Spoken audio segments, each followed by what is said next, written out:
7 de outubro de 1992. Quarta-feira. Nick foi à escola normalmente. Quando voltou, ficou brincando com as suas irmãs no seu apartamento. Perto das 9 da noite, a sua mãe, Sharon, estava sobrecarregada lavando roupa, estava sentindo-se mal e querendo fugir do barulho e do vapor das secadoras. Então decidiu que iria visitar Jenny, a avó de Nick, na esperança de encontrar alguns analgésicos. Zara e Naomi, irmãs de Nick, já estavam dormindo. Enquanto Stacy, a outra irmã, estava absorta assistindo televisão. No entanto, Nick insistiu em acompanhar a mãe até a casa de sua avó, Jenny. Ao chegarem, o avô de Nick, Dick, estava passando o aspirador e se recusou a parar, apesar do medo que Nick tinha do barulho. Assustada, Nick correu de volta para casa, que ficava no mesmo condomínio. Sua mãe prometeu segui-la logo depois. Era por volta das 21h30 quando Nick decidiu ir para casa sozinha. O Ergart, o condomínio onde moravam, era um espaço seguro, onde as crianças costumavam brincar ao ar livre até tarde da noite. Para voltar ao seu apartamento, Nick levaria menos de 5 minutos. Como já moravam lá há algum tempo, e o lugar era tranquilo, Sharon não considerava a travessia particularmente perigosa. Sharon saiu de casa 10 minutos depois de Nick. No entanto, quando Sharon voltou para casa, Nick não foi encontrada em lugar nenhum. Percebendo que Nick estava desaparecida, Sharon começou a bater nas portas freneticamente. Vizinhos preocupados vieram oferecer ajuda, e a polícia foi chamada. Um helicóptero da polícia foi acionado, para que a polícia pudesse ver de cima e procurar a menina. Quando o helicóptero chegou, Sharon estava em estado de choque, gritando sem parar. A equipe médica a levou ao apartamento de seu pai, onde recebeu tranquilizantes. Em seu estado altamente sedado, ela não conseguia se mover e só conseguia ouvir sussurros ao seu redor. Pensamentos perturbadores passaram por sua cabeça, de que talvez Nick tivesse se afogado no rio.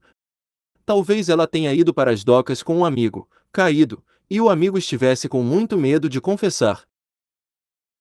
As dúvidas não paravam de ecoar nos seus pensamentos. Será que Nick estava bem? Onde ela estará? Será que precisa ajuda? Nas sombras de Sunderland, Inglaterra, a tragédia atingiu Nick Allan, de 7 anos.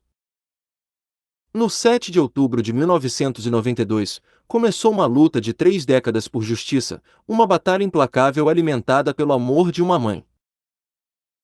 Acusações injustas atormentaram o caso, atrasando a identificação do verdadeiro assassino.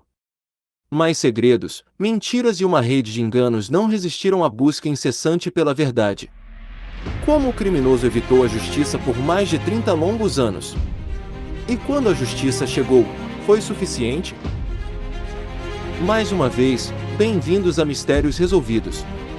Hoje estamos analisando o caso perturbador de Nick Allan, um caso arquivado que foi resolvido após 31 anos. Vamos a um novo caso de Mistérios Resolvidos.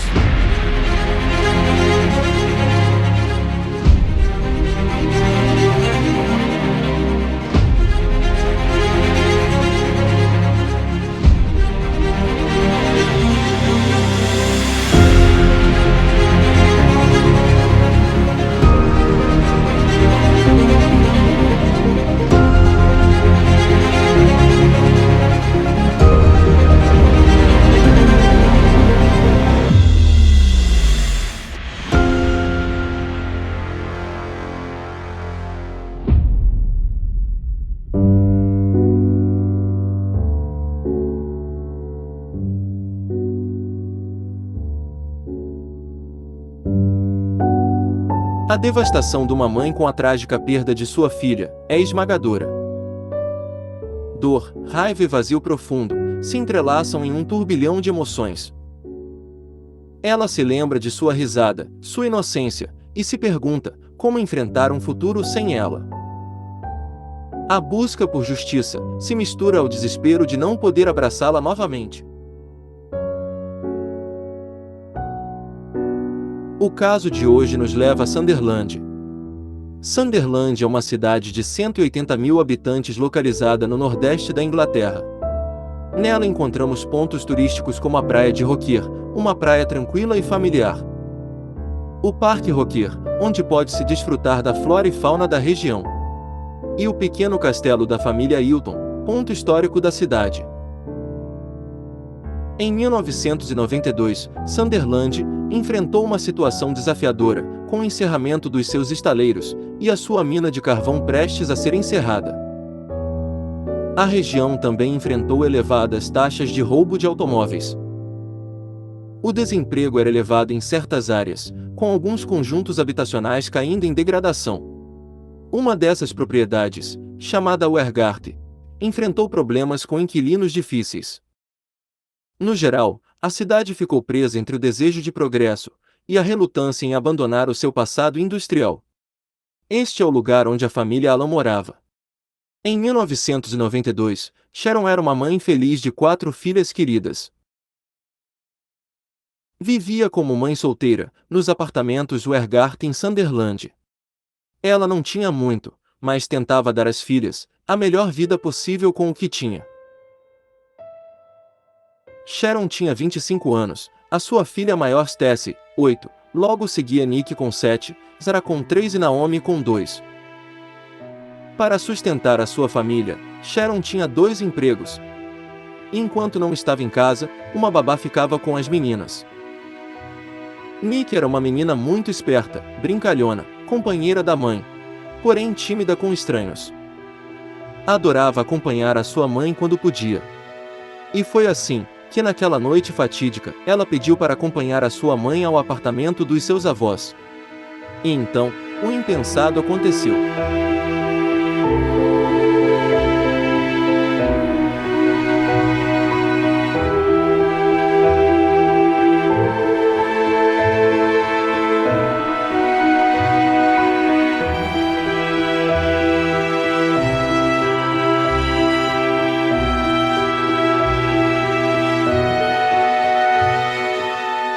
Na manhã seguinte ao desaparecimento de Nick, seus sapatos e casaco foram descobertos em um prédio abandonado, conhecido como Casey-Side, a poucos metros dos apartamentos onde Nick, seu avô e sua mãe moravam. O prédio estava em mau estado, coberto de pichações, e era evitado pelos vizinhos.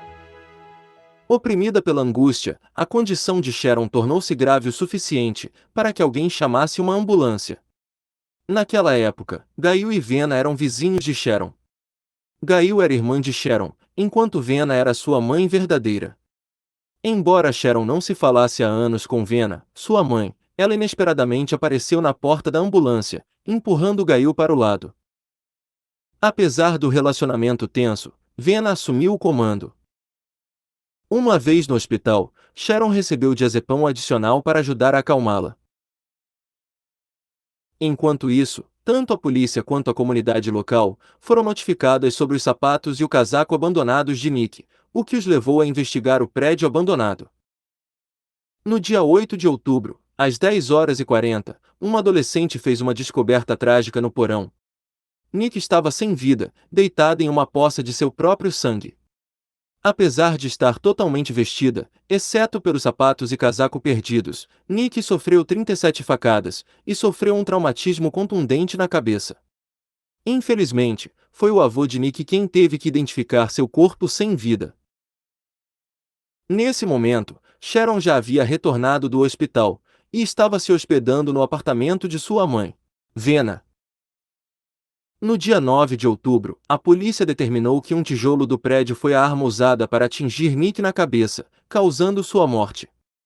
Eles acreditavam que isso causou sua morte, e não as facadas infligidas. No mesmo dia, um homem coberto de sangue foi detido, mas posteriormente libertado sem acusações. Em 12 de outubro, um artista divulgou o esboço de um homem, que teria sido a última pessoa vista com Nick antes de seu assassinato. A imagem foi transmitida pela polícia, para a mídia e para o público, na esperança de gerar pistas. No dia 13 de outubro, uma fotografia de Nick vestindo as roupas que usava na noite em Foi Morta foi divulgada ao público.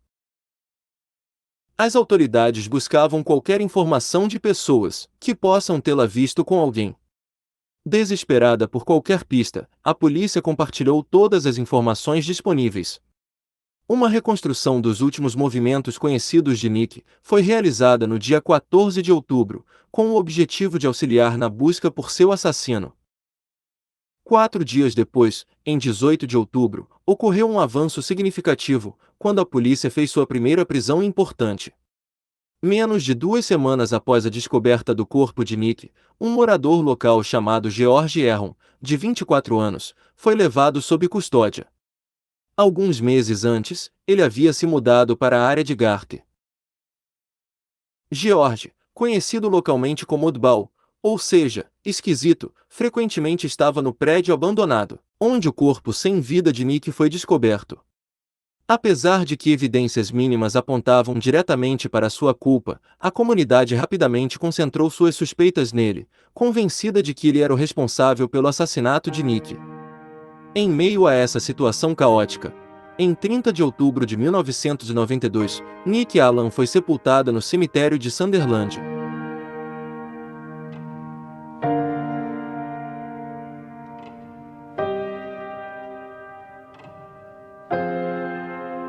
Após o enterro de Nick, a investigação sobre seu assassinato continuou. George Erron inicialmente negou conhecer Nick, quando questionado pela polícia. Mas, vários moradores afirmaram ter testemunhado George na companhia de Nick, em várias ocasiões. Evidências adicionais surgiram durante a investigação. A lâmina de uma faca descoberta na residência de George correspondia às facadas encontradas no corpo de Nick. Além disso, foram detectados respingos de sangue em seus sapatos e roupas, embora o significado desta descoberta não era claro. Dado que isto ocorreu em 1992, e os testes de ADN não estavam tão avançados como são hoje, pelo que estas manchas não poderam ser testadas. É significativo que a irmã de George informou à polícia que, na noite do assassinato de Nick, George voltou para casa e foi imediatamente ao banheiro para lavar as roupas. Ele dedicou cerca de meia hora para limpar suas roupas, o que pareceu a sua irmã um comportamento altamente incomum, pois se desviava de sua rotina normal. Inicialmente, George negou ter saído naquela noite. No entanto, surgiram depoimentos de moradores locais, que o viram no pub local, onde comprou batatas fritas com queijo e cebola, conhecido por ser o lanche favorito de Nick. A polícia acreditava que George usou essas batatas fritas como isca para atrair Nick ao prédio abandonado, onde ela tragicamente foi morta. Após 3 dias de intenso interrogatório policial, que foram todas gravadas, George, finalmente, confessou o assassinato de Nick, lançando luz sobre a verdade angustiante por trás de sua morte prematura. Jean Jarvis era uma investigadora particular. Ela apoiaria Sharon, a mãe de Nick, nos próximos anos, e afirmou que a forma como a polícia questionou George era obscura. Um ano depois, em outubro de 1993, o julgamento de George começou em Leeds. Inicialmente planejado para ser realizado em Sunderland, surgiram preocupações sobre a possibilidade de George não receber um julgamento justo, devido à intensa raiva e hostilidade dentro da comunidade. Prevaleciam ameaças de linchamento dirigidas a ele, como ficou evidenciado por artigos de jornais, que documentavam os desejos vingativos da comunidade. Para mitigar estes riscos, o julgamento foi transferido para outra cidade, Leeds, com a esperança de que a mudança de local dissuadisse os habitantes locais de comparecerem. No entanto, contrariamente às expectativas, a distância não foi um impedimento. Os moradores locais desafiaram a barreira geográfica e viajaram para Leeds para testemunhar os procedimentos do julgamento. Dentro do tribunal, o clima era tumultuado. Os espectadores tiveram que ser contidos enquanto gritavam e exibiam comportamentos agressivos. O julgamento decorreu de forma caótica, refletindo as emoções carregadas que cercavam o caso. Os membros da família Nick também participaram nestes julgamentos, em busca de justiça para o seu ente querido perdido. Depois de revisar todas as 12 fitas de entrevistas, o juiz que presidiu o caso de George determinou que 7 delas não poderiam ser usadas como prova. devido ao fato de a polícia empregar métodos questionáveis para extrair uma confissão. Esta decisão ocorreu como resultado das extensas e controversiais táticas utilizadas durante o processo interrogatório, que lançaram dúvidas sobre a fiabilidade das declarações gravadas. Após o julgamento de 6 semanas, devido às provas questionáveis, o caso foi considerado anulado, e o juiz instruiu o júri a proferir um veredicto de inocente, o que provocou instantaneamente o caos na sala do tribunal. Sharon, extrapolada pela decisão chocante, desmaiou em meio à turbulência. A intensa reação do público exigiu a intervenção do pessoal de segurança para restaurar a ordem. Até o juiz teve que ser rapidamente escoltado para fora do tribunal. As consequências do veredicto foram recebidas com indignação, principalmente porque muitos acreditavam piamente na culpa de George. À luz da situação volátil, George conseguiu uma mudança de identidade e foi transferido para longe de Sunderland. Esta decisão alimentou ainda mais a raiva pública, desencadeando a sua frustração. Um incêndio criminoso teve como alvo o escritório do advogado envolvido no caso. Surgiu outra revelação perturbadora, lançando luz sobre a potencial corrupção policial. Entre os julgamentos, Sharon recebeu um convite da polícia para visitar uma prisão e expressar pessoalmente a sua gratidão a um indivíduo que infligiu cicatrizes permanentes no rosto de George, alegadamente como um ato de retribuição.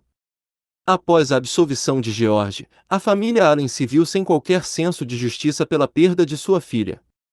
Ninguém foi responsabilizado pela morte de sua filhinha, deixando-os com perguntas sem resposta e tristeza profunda. Após a morte de Nick e a absolvição de Aaron, Sharon enfrentou muitas críticas. Circularam rumores falsos, alegando que Nick não estava bem alimentada ou vestida adequadamente. As pessoas acusaram Sharon de beber e usar o dinheiro da coleta destinada ao funeral de Nick para comprar bebidas alcoólicas. Eles a rotularam como uma mulher despreocupada e questionaram por que ela deixaria uma criança de 7 anos vagar sozinha em uma noite fria de outubro. Sharon, admitindo enfrentar desafios por ser mãe solteira de 4 filhas, gostava de ser mãe, apesar de nunca ter experimentado cuidados maternais, já que foi criada em um orfanato. Considerando suas circunstâncias, ela fez um trabalho louvável. Sharon levou Stacy e Nick para a escola e Sarah e Naomi para a creche. Ela certificou-se de que estavam bem alimentadas, limpas e vestidas adequadamente.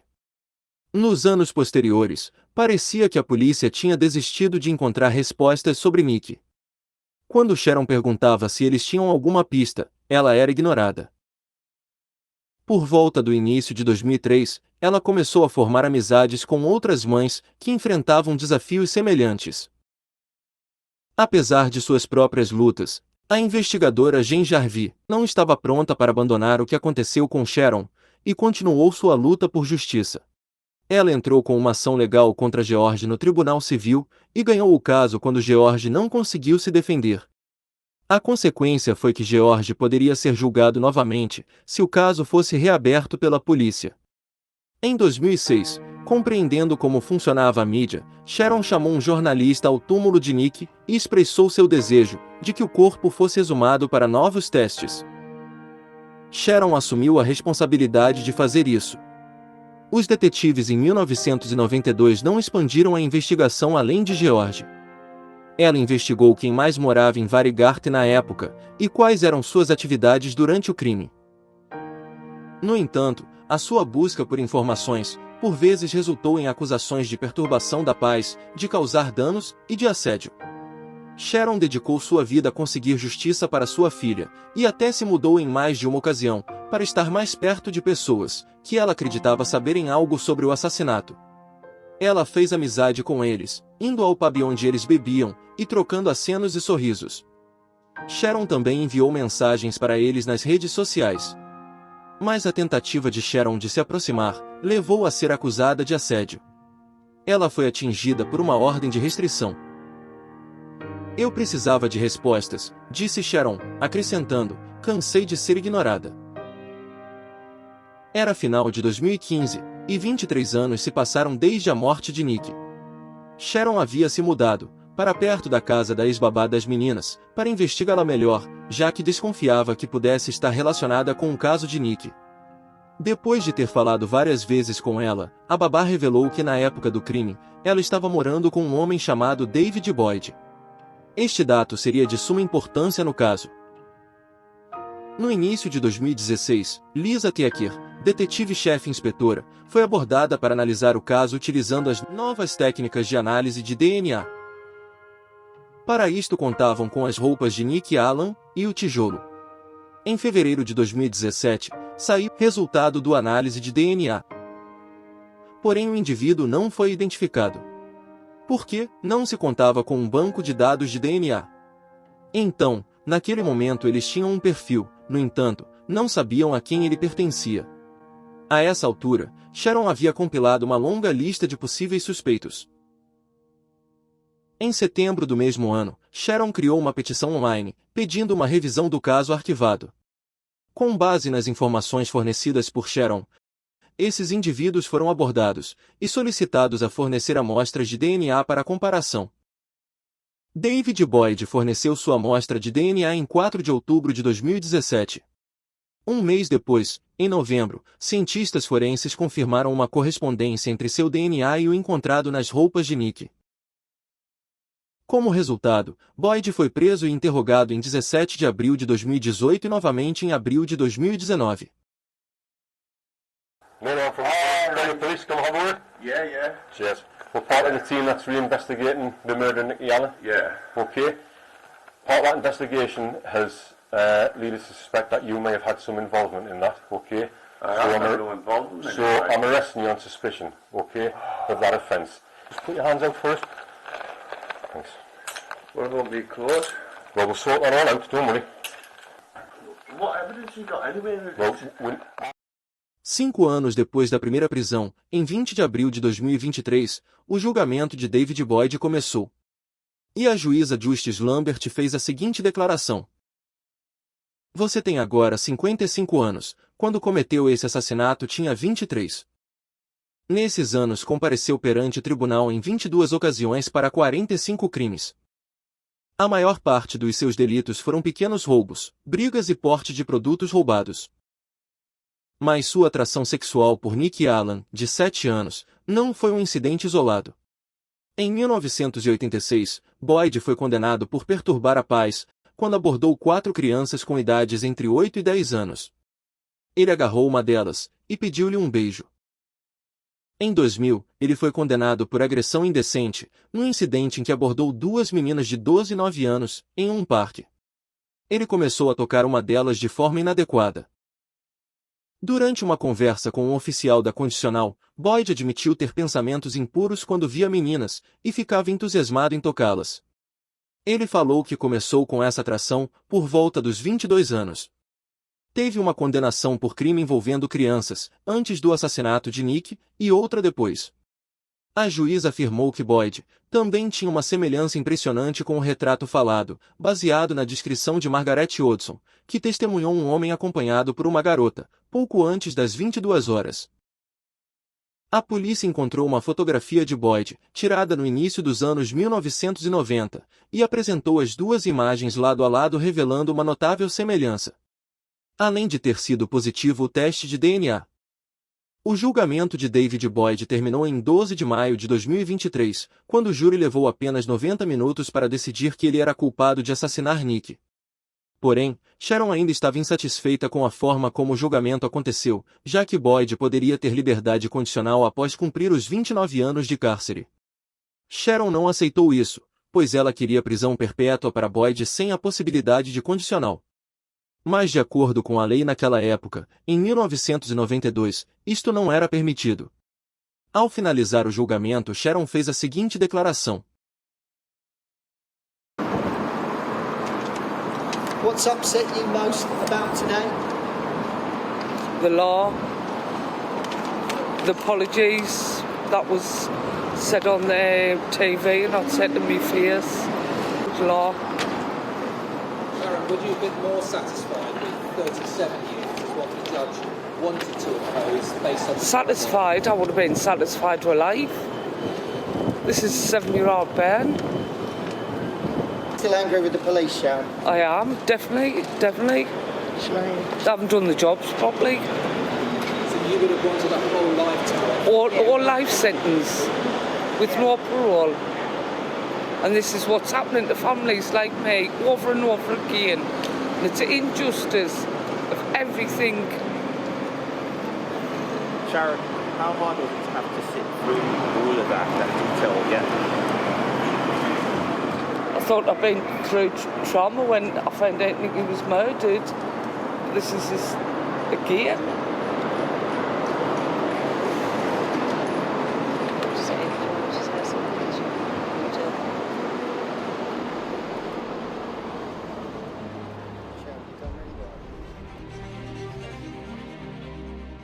Através do ato de um homem, uma família mergulhou na miséria e permaneceu no escuro por mais de 30 anos. No entanto, a determinação e perseverança de uma mãe ajudou a revelar sua identidade e trazer a família enlutada à tão necessária conclusão. Mas você acha que o assassinato de Nick recebeu uma pena justa? Ou qual deveria ser a pena? Deixe-nos saber seus pensamentos na seção de comentários. Não se esqueça de curtir, comentar, compartilhar e se inscrever.